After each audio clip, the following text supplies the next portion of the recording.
Hi guys, and welcome to my channel. My name is Vuvu and this is Vuvu Reads. If you are new on here, please consider pressing the red subscribe button down below and joining the family. If you are a returnee, a member of the fam bam, welcome back fam, and thank you for chilling and being part of this. And this is our first chapter Friday of the year, and the book that I'll be reading from is An Angel's Demise by Sue Nyathi. If you're keen on hearing what this is about, please do stay tuned.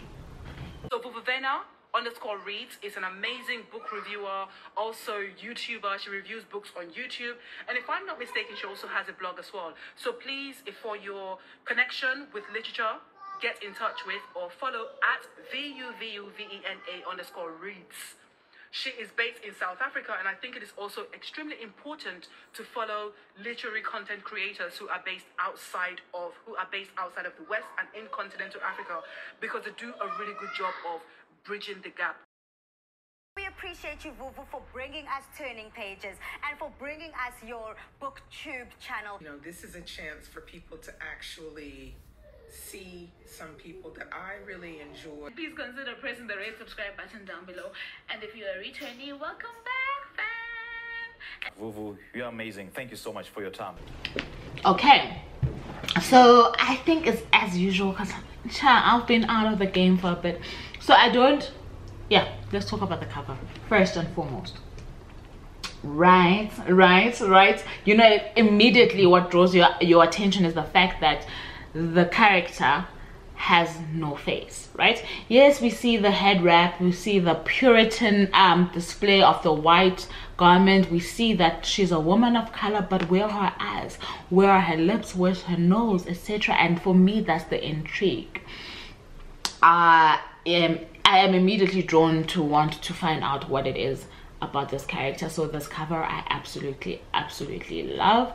I love the play with the African colors over here, and it's also on the spine, which is absolutely, I thought it was upside down, gorgeous, absolutely gorgeous.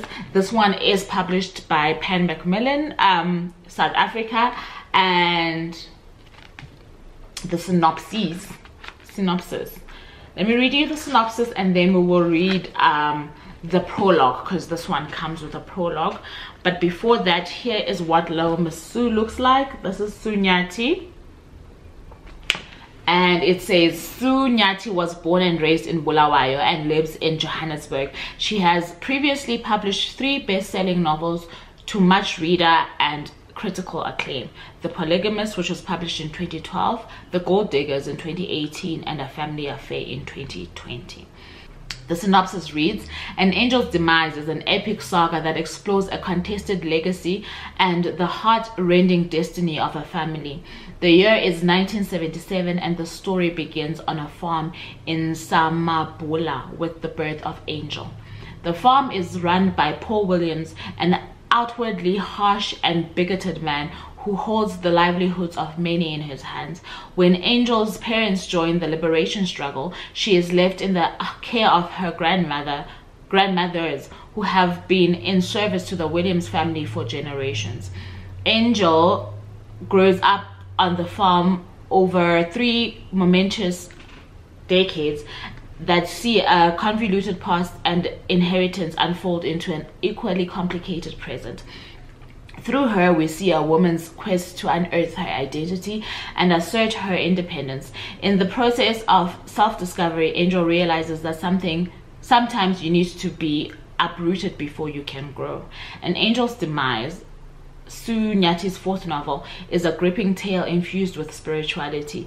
It recounts an explosive story of love, war, bloody massacre, and betrayal that encompasses a harrowing history, the cruel caprice of politics, gender-based violence, and what happens when ordinary people get caught up in lies. Okay, so if that sounded like something you were keen on, let's delve into this prologue. Okay, prologue is, I just want to let you know, it is all of 7 pages long, and the font is not so bad on this one either. I'm sure you can see that. The book itself is, it's got some like a historical timeline, not a glossary, like a bibliography of sorts, but the book itself is 335 pages long, 335 pages long. Okay. Prologue. High Court, Harare, May 2008.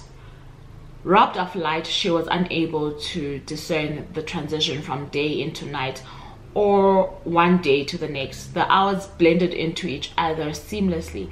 There was no beginning or end, no sense of the passage of time. In solitary confinement, she was in complete isolation, with no access to the other prisoners. By virtue of her crimes, which were classed as serious offenses, she was assigned to a private cell, an advantage if one considered the overcrowding in prison cells, but it also meant she was isolated, her own thoughts tormenting her. She knew he had deliberately engineered it so that she would go insane. She could no longer vouch for her own sanity because she had now reached a stage of talking to herself, conversing with people she had conjured up, some from her past, a few from the present. When she could no longer invoke them, she spoke to the cockroaches or spiders that crawled into her cell. At first she had been fearful of a furry spider with long legs that had crept furtively over her face and had screamed before flicking it away and squashing it to death, an action she later regretted as she reflected that it probably meant her no harm. So when another spider made its way into her cell, she had been more welcoming, even letting it rest on the palm of her hand, the legs tingling her, reminding her of her sensibilities and that she was not completely dead. Now she knew better. Those arachnids were harmless. It was people she needed to be wary of, and they were outside living their lives with careless abandon while she merely existed inside this purgatory. She heard the footfall of steps. The police were her only conduit to the outside world, but even then they only responded to bribes. They brought her food on occasion, lumpy porridge or sadza with a few strands of watery cabbage, but she never partook in any of the meals. She did not drink the water either. Her paranoia would not allow her to. She was fully reliant on her lawyer to bring her dry goods and mineral water on their consultations. Not that she was ever hungry. Oftentimes her lawyer would try to coax her to eat, instead insisting that she would need her strength to stand trial. The jangling keys turning in the door made her jump, snapping her back to the dreadful reality of her prison sojourn. Mrs. Ngozi, you have your court appearance today. She felt apprehensive about leaving the prison cell, uninhabitable as it was. She was no longer as conscious of the foul odors saturating the air as she had been when she first arrived. The filth had caused her to retch until she was hollow inside. Now she had become acclimatized to it, and the smells permeated the pores of her skin. She was as filthy as the uncleaned toilet in her cell. Yet still she found refuge in these unsanitary surroundings. The walls shielded her from the judgment and scathing condemnation. There was no sympathy in the world, only wrath. She emerged to the outside, welcomed by the blinding light of the day. Instinctively, she shielded her eyes with her hands. She hated that the radiant sun was shining a spotlight on her. The prisoners were piled unceremoniously into the prison van with other inmates. The wire mesh over the windows allowed more shafts of light than illuminated their faces. It also gave prisoners a glimpse of the freedom they yearned for. She was inconspicuous now. You could not set her apart from the rest. As they were transported from the Harare remand prison to the city center, the other inmates chatted among themselves. She remained buried in her own thoughts, jostled in discomfort as the van sped over gaping holes in the road. She was assisted out of the van in leg irons. As a Class D prisoner, they said she was a flight risk. The nerve. The minute she emerged from the van, there was a barrage of cameras on her. Foreign media correspondents from Al Jazeera, the BBC and the SABC, they clicked furiously, trying to capture her humiliation and showcase it all over the world. We are outside the High Court today, where the general's wife appears to be facing charges. Mrs. Ngozi is set to take the stand in the most anticipated trial of the year, spoke another journalist from the state media. She avoided the cameras, looking ahead as she shuffled towards the court. In the days when she wore long Brazilian hair and Gucci sunglasses, she had been able to hide behind them, but there was no more hiding. She was exposed to the world. She felt very vulnerable and afraid. Once upon a time, she had been fearless. She recalled an incident during the campaign trail when she had lost her cool after being harassed by some journalist. She had slapped him across the head with her Louis Vuitton clutch bag. Her security personnel had to intervene, but the incident had caused a skirmish. In those days, she had power, or at least a proximity to it. Today she was powerless. Like Samson, her hair shone like a frightening sheep. Looking away gave no respite from the steely glare she got, so she looked down instead at her feet. Walking was a struggle, and it wasn't the leg irons that made it difficult. It was the beatings she had received. In the middle of the night, she was often woken up to face the assault of police. She knew they had been sent by him. They inflicted the scars where they were not visible, under her feet, on her back. Confess, they said, confess. She had no idea what she was supposed to be confessing to. Even the priest who had been assigned to her urged her to confess her sins. Kill me, she replied. Just fucking kill me. With no confession forthcoming, they beat her till she blacked out. She was comfortable in that space, veering between sanity and insanity. The reporters accosted her, bombarding her with questions. She responded to none. That had always been her default response, aloofness. It had not endeared her to the masses then, and it further alienated her from them now. She did not want to meet their eyes, those contemptible stares, the disparaging remarks about what she had become. She could hear the gasps of horror her appearance elicited. When her husband was on the campaign trail, it wasn't his speeches that had excited reporters. It was her sense of style that had been fodder for the tabloids. She had always looked fashionably elegant in Chanel and Dior. Now she looked jaded in her green prison frock that hung on her like a hospital gown. On her feet she wore black plastic flip-flops, the ones you found at Bata. Pata they called them. She knew of them because her domestic workers wore them. She had always worn Havaianas. All right, girl. Her brand of choice even as a young girl. Her lawyer had offered to buy her a pair. She had declined, of course. It's not like she needed to turn up in prison or for her court appearances in branded flip-flops. She was long past the point of caring about those material comforts that were once the hallmark of her former life. She had fully embraced prison life and its rigors.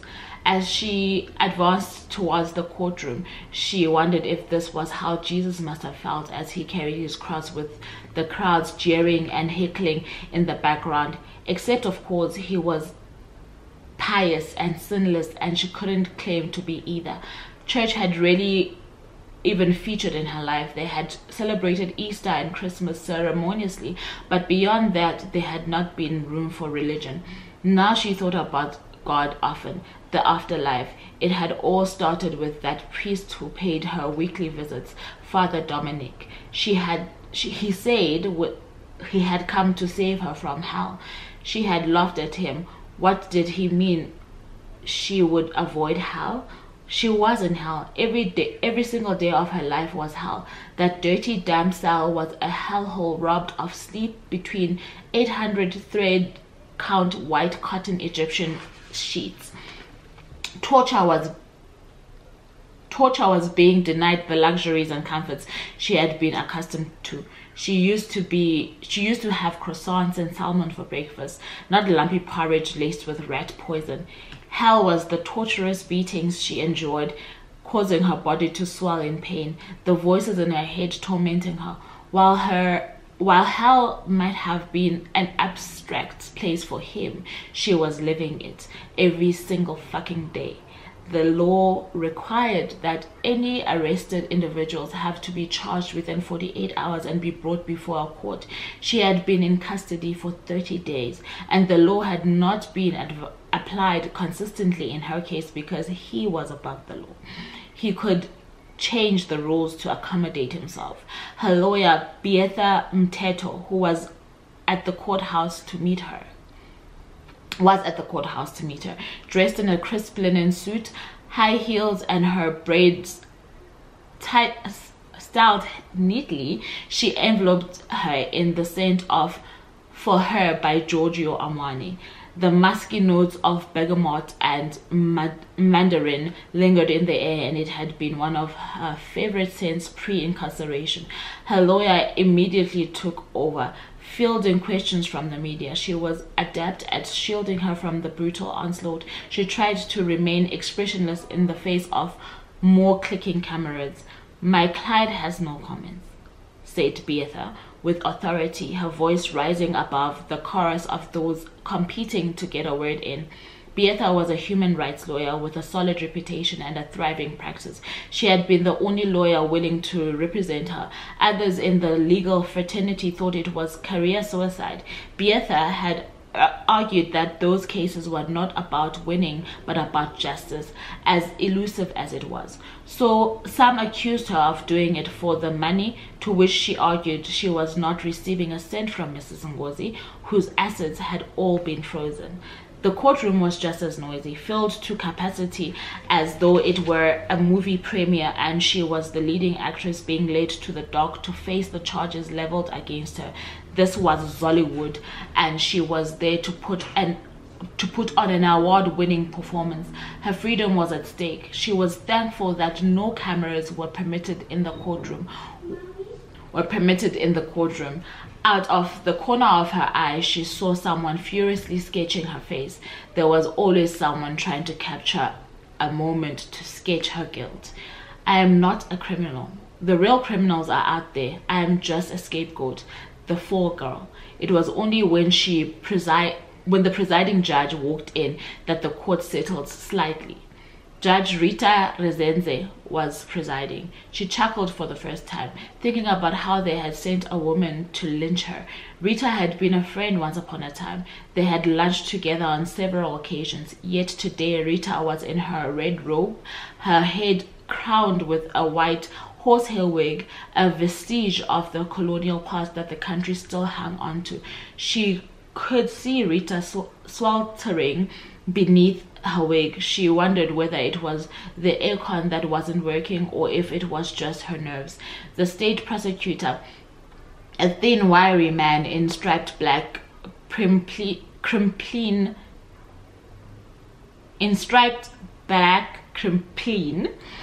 presented his evidence against her. She felt the sweat trickle down from her armpits and between her thighs. She wrung her hands nervously. She no longer sported manicured hands with acrylic nails. She had bitten her own fingernails out of sheer fear and anxiety. The judge read out the rap sheet of charges. They were like the credits at the end of a movie.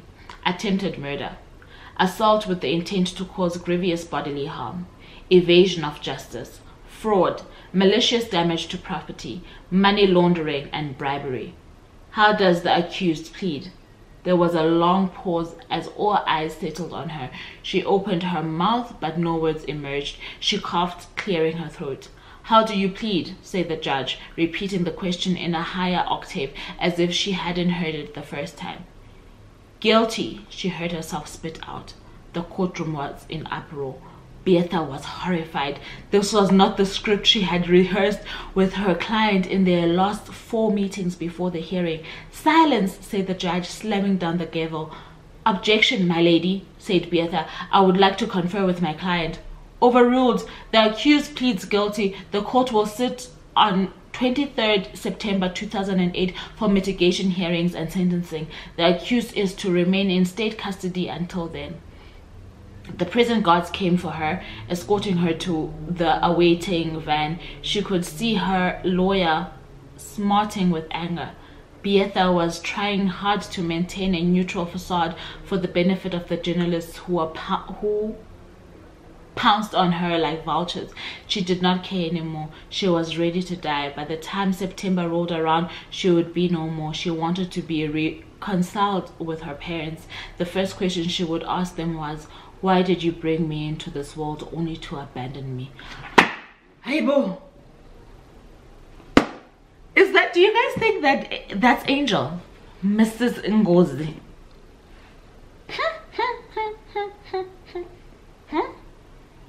Wait. No. It could be. Sue loves drama though. Like, she loves drama. Absolutely loved that prologue. Anyway, if it was anything that grabbed you as much as it grabbed me, do let me know in the comment section down below. Otherwise, thank you so very much for joining me for our first chapter Friday of the year. I hope you enjoyed this reading.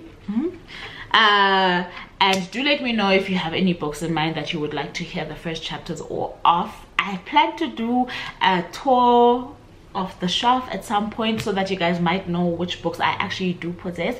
And mainly during my first chapter Friday sessions, I try to read from Black authored books, so do bear that in mind. Otherwise, thank you so very much for tuning in, and until next time, I love you so very much for choosing me. Bye now.